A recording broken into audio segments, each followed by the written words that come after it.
All right, so Africa without borders and the future of African passports, travel, and jobs. I wanted to talk on this topic because I've been hearing so much about a lot of Africans complaining about the fact that they're unable to obtain, like how much hard it is to get visas, especially when you're in Africa, right? And this stems from the fact that, or the feeling that it seems like foreigners are able to travel within Africa more than Africans can. And that's been the case for like a very long time, right? So we're going to talk about it. But before I begin, right, let me start with a question that, that needs to be answered, right? So, and that question is, I mean, it's a no-brainer. So, and it is pertinent to the topic, which is why does it seem sometimes that it's easier for Africans to travel outside of Africa than within Africa? And I want you to think about that for a moment, right? You can have an African passport and still need a visa to visit another African country. I know we all know this and we've gone through it. If you're someone who loves to travel within Africa like I do, it's a problem. If you have an African, and depending on the type of African passport you have, your experience can be dramatically different from another person. But at the same time, right, Africa is talking about something much bigger. We hear about the Pan African movement, but we hear about the one African market, right? So within the African Continental Free Trade Area or agreement that's been boiling for a while. So the main thing that this is designed to deepen economic integration across the continent. It's meant to create a single market system for goods and services, with the movement of people helping to facilitate that integration. Now, here is the big question. This is the $1 million question, right? How do you, or how does Africa build one African economy, right? If Africans themselves cannot move easily across Africa. And that's what I want to explore with you guys today, right? Now, we're going to talk about the African passport. We're going to talk about visas. We're going to talk about jobs. And we're going to talk about immigration. We're going to talk about xenophobia. And we're going to ask a very, very crucial question to you, to the African governments, to everyone, to the AU, and to everyone is that are African countries really prepared for the free movement of Africans? I'm going to repeat that question once. Like everyone is complaining about how difficult it is to move in Africa. But here's my question. Are African countries prepared for free movement of Africans within Africa? Are you prepared for that? Are you really prepared for that, right? So before I begin, right, let's see what is the African Continental Free Trade Area. Now, a lot of people hear free trade, and the first thing you think about maybe tariffs or various eliminating tariffs and making things easier for goods and services to move across the continent. But the vision for the African Continental Free Trade Area is bigger. According to the African Union, right, this is what they describe. They describe it as one of the flagship projects for 2063. The objective is to create a single market for goods and services and deepen economic integration across the continent. Now, think about the potential. You have 54 African countries, and then you have different currencies, you have different legal systems, you have different languages, you have different custom regimes and immigration regimes, and you have different immigration policies at the same time. And we know that historically, right, African countries have often traded more easily with countries outside of Africa than countries within Africa.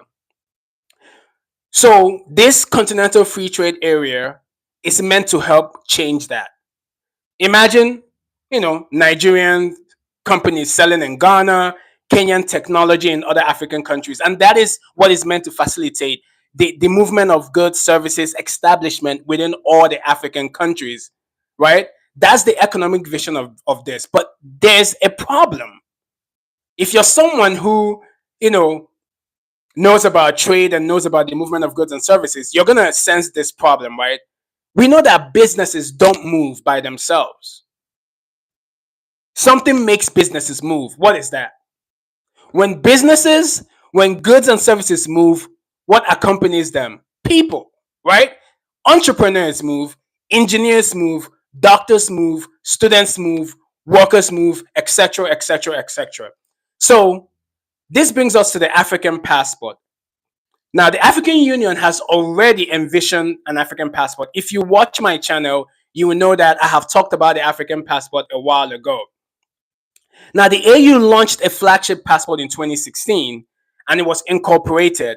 Then, in the 2018 protocol on free movement, at the same time, it established the right of residency, the right of establishment, and so many other things within that free movement protocol. And I think this is where sometimes, right, the concept of the free passport is misunderstood because an African passport really doesn't mean that tomorrow Africans can walk into other African countries. That's it, it doesn't mean that. It's a progressive approach, which is great. But when people hear African passport, I think they automatically think that okay, you can go to another African country. That's not the case, at least not yet. There's a systematic and progressive approach to the whole thing. And I think that the first thing is the greater freedom to enter. That's the first approach. Then the rights of residency, and then ultimately greater rights of establishments, which comes into play the travel part of the whole thing. And then after you can travel, then you can live and then work and establish yourself, right? That's the idea of the African passport. So it's a systematic approach. But how open is Africa today? And we all know, right, that Africa is not really open even to today. So like all these futuristic aspirations, you have to start laying the groundwork today. And this is where my problem comes with a lot of African leaders and things, the vision of most like of the AU and stuff. Like the groundwork has to be laid. Now let's bring this down from theory to reality. Now we all know that we are not living in an Africa that is borderless, right? The African Development Bank's 2024 Africa Visa Openness Index found out only 28% of intra-African travel was visa free, while 47% of travel scenarios still required some kind of visa before departure. Now, there has been progress, of course. We know that various countries like Benin, Gambia, Rwanda, Kenya, Seychelles were among those, leaders who have done things to create openness for African countries.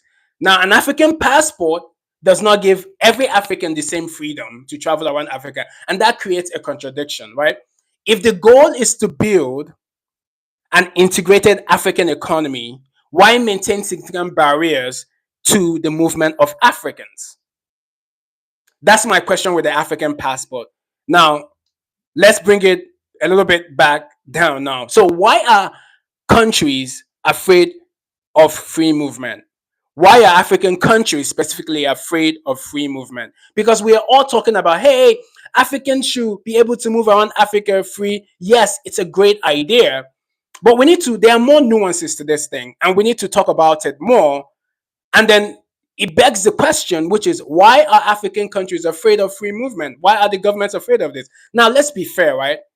The reason why most African governments simply eliminate, if they don't really want to like simply eliminate visa requirements, are because of legitimate concerns.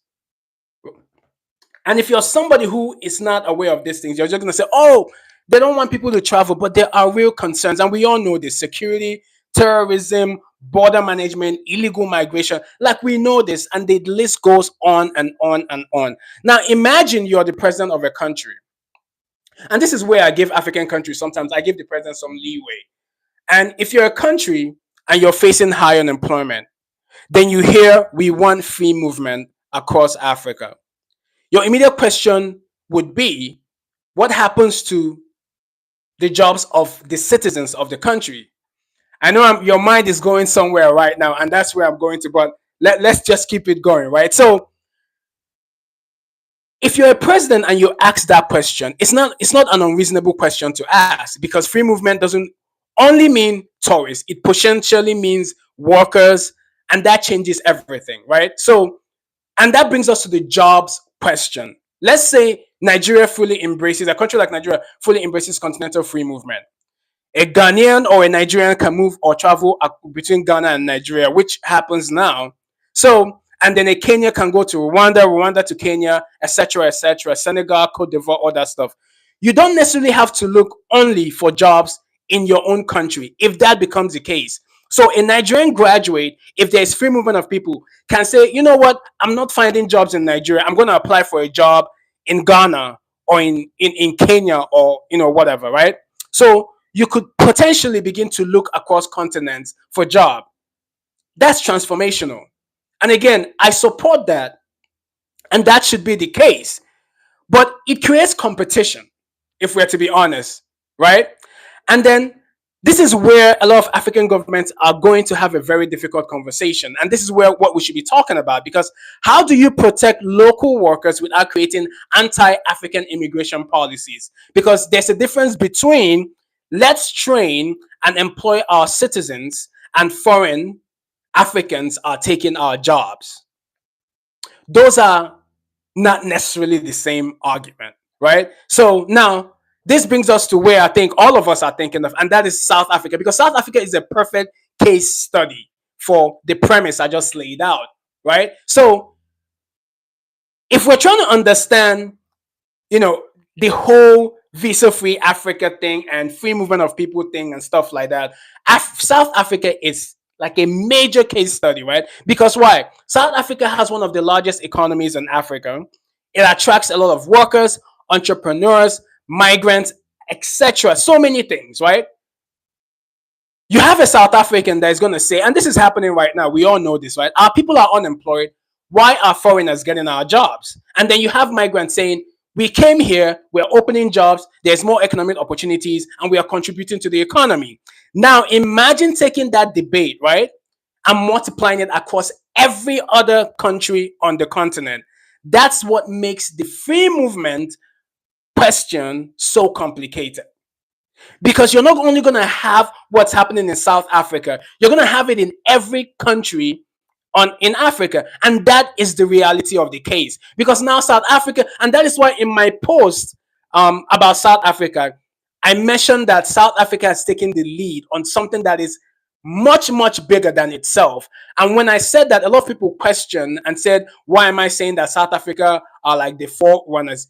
It's the truth. South Africa is a very strong case study on the future of movement and travel on the continent. And that is why when the whole thing is happening in South Africa, we shouldn't be quick to be like, oh, condemn South Africa. No, if you're a smart policymaker on the continent, you're going to be watching and saying, man, this can be the reality of other African countries, right? So, but let me come back. Now, like I mentioned, this can be a multiplication factor within the continent if free movement of people is realized, right? So this means that Africa really has two ideas that are competing among itself, right? Which is, one is African integration, and two is national economic protection. And Africa is going to have to figure out how those two ideas can coexist. So now, can Africa really have a local first idea and free movement? Now, again, I did a YouTube post, if you follow my channel, about the new South African law, which is titled Locals First, right? So the question here is that, can Africa have that and also have free movement? And this is where I think the conversation gets really interesting, because we've seen growing political tension and discussions in countries like South Africa where they're prioritizing local workers, right? And there's nothing inherently wrong with a government wanting to make sure its citizens have economic opportunities. It's a no-brainer. That is right. Every economy, every government should be doing that. But here's the question, right? At what point does locals first undermine African integration? If every African country says our citizens are first, then who is actually left for the African continental free trade area?